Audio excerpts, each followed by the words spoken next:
Jesús predice la destrucción del templo. Saliendo Jesús del templo, le dijo uno de sus discípulos: Maestro, mira qué piedras y qué edificios. Jesús, respondiendo, le dijo: ¿Ves estos grandes edificios? No quedará piedra sobre piedra, que no sea derribada. Señales antes del fin.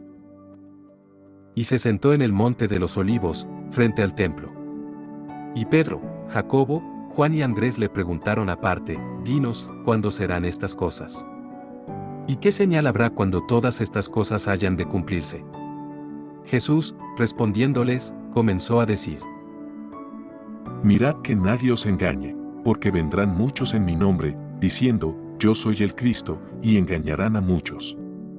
Mas cuando oigáis de guerras y de rumores de guerras, no os turbéis, porque es necesario que suceda así, pero aún no es el fin. Porque se levantará nación contra nación, y reino contra reino, y habrá terremotos en muchos lugares, y habrá hambres y alborotos, principios de dolores son estos. Pero mirad por vosotros mismos, porque os entregarán a los concilios, y en las sinagogas os azotarán, y delante de gobernadores y de reyes os llevarán por causa de mí, para testimonio a ellos.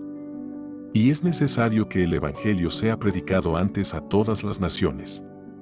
Pero cuando os trajeren para entregaros, no os preocupéis por lo que habéis de decir, ni lo penséis, sino lo que os fuere dado en aquella hora, eso hablad, porque no sois vosotros los que habláis, sino el Espíritu Santo. Y el hermano entregará a la muerte al hermano, y el padre al hijo, y se levantarán los hijos contra los padres, y los matarán. Y seréis aborrecidos de todos por causa de mi nombre, mas el que persevere hasta el fin, éste será salvo. Pero cuando veáis la abominación desoladora de que habló el profeta Daniel, puesta donde no debe estar, el que lee, entienda, entonces los que estén en Judea huyan a los montes. El que esté en la azotea, no descienda a la casa, ni entre para tomar algo de su casa, y el que esté en el campo, no vuelva atrás a tomar su capa. Mas hay de las que estén encintas, y de las que críen en aquellos días. Orad, pues, que vuestra huida no sea en invierno, porque aquellos días serán de tribulación cual nunca ha habido desde el principio de la creación que Dios creó, hasta este tiempo, ni la habrá. Y si el Señor no hubiese acortado aquellos días, nadie sería salvo, mas por causa de los escogidos que Él escogió, acortó aquellos días. Entonces si alguno os dijere, mirad, aquí está el Cristo, o, mirad, allí está, no le creáis. Porque se levantarán falsos cristos y falsos profetas, y harán señales y prodigios, para engañar, si fuese posible, aún a los escogidos.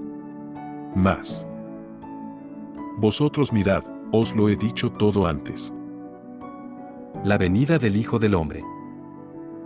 Pero en aquellos días, después de aquella tribulación, el sol se oscurecerá, y la luna no dará su resplandor, y las estrellas caerán del cielo, y las potencias que están en los cielos serán conmovidas.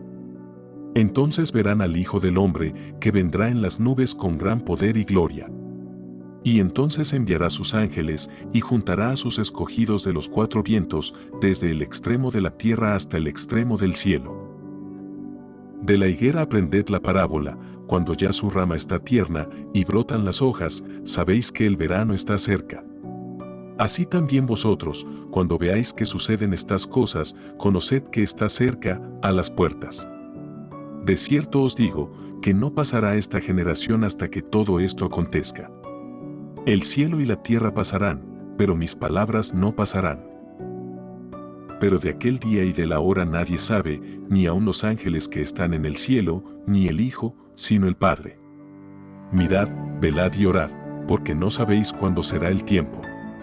Es como el hombre que yéndose lejos, dejó su casa, y dio autoridad a sus siervos, y a cada uno su obra, y al portero mandó que velase.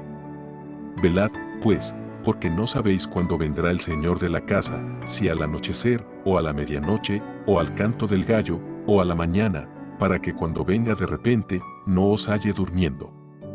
Y lo que a vosotros digo, a todos lo digo, velad.